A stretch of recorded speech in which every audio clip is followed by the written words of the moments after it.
Boom, we are alive, ladies and gentlemen. Thank you for joining us today. This is Tio and the Arcane Bear. I was sent a little update from a friend of mine the other day, and this is actually quite worrying, so I'm going to go over it with you guys. Now, to start, rewind to 2017, 2018. For those of you that were not around, there was a crypto YouTuber named Ian Balina.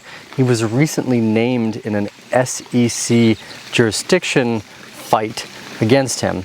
Now, this is a really important case, and whether you like Ian or not is almost besides the point, because now, even if you don't like him, it's likely that you're going to want to stick up for him, and I'll explain to you why. So the three key points that kind of came out of this. Number one, the SEC is now claiming that they have jurisdiction over any Ethereum transaction.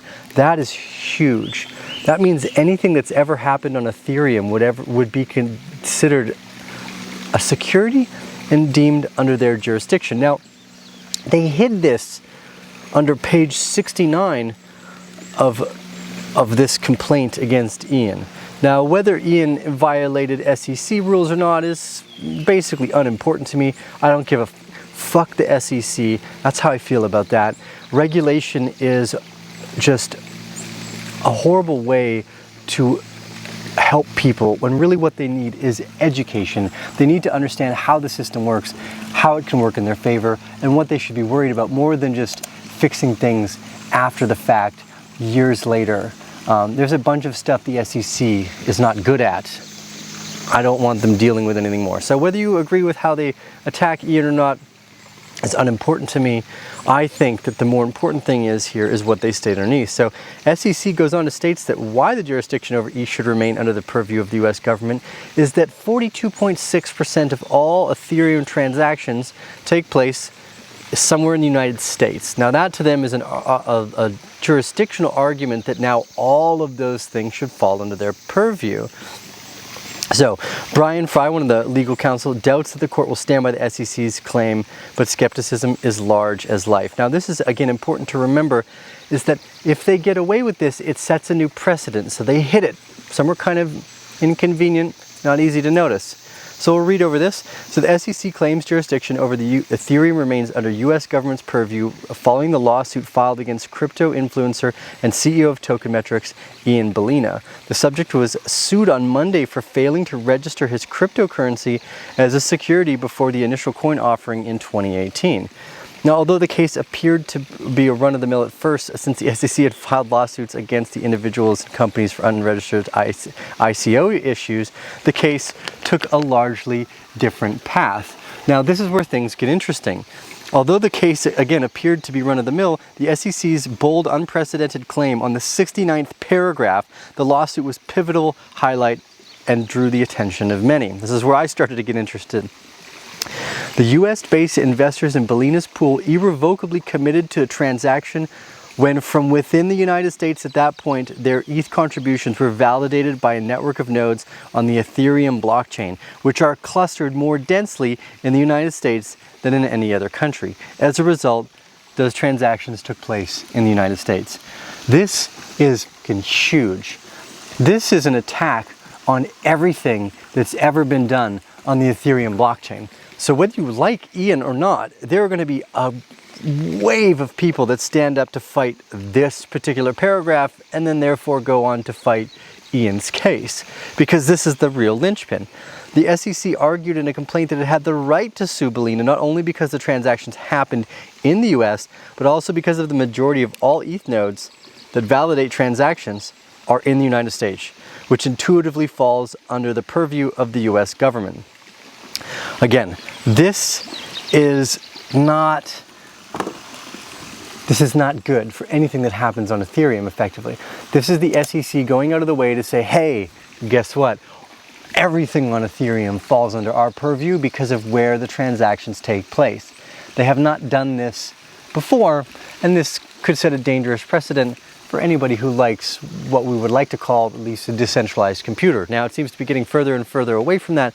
Their argument is, again, that if the majority of the mining and the transactions take place there, well, what if the majority of the people who are stakers, are they in the United States? And this is where their argument may start to hold some weight, and one of the reasons why this stood out to me.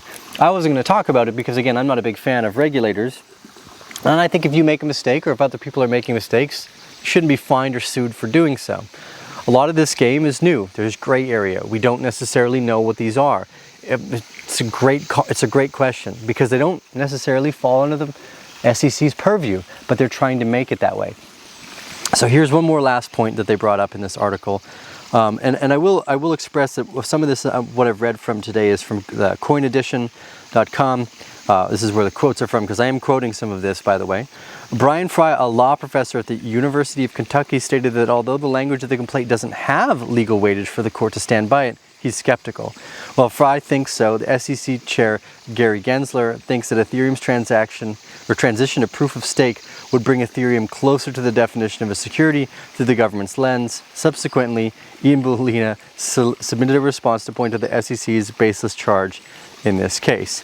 Now, again, what I think is important, first off, screw regulation. Ian shouldn't be at the attack vector, but they are, because he was a very popular, probably one of the most popular up there. Like, there were very few YouTubers back in 2017. Like, I was one of the only ones. There's like 10 of us. So it wasn't that many. Ian was one of them. He promoted something called Sparkster. Now, they raised a bunch of money and then collapsed. Now, in regular business and venture capital, most of us already know that you could buy into something, invest into something, and it could collapse. That's just part of the game.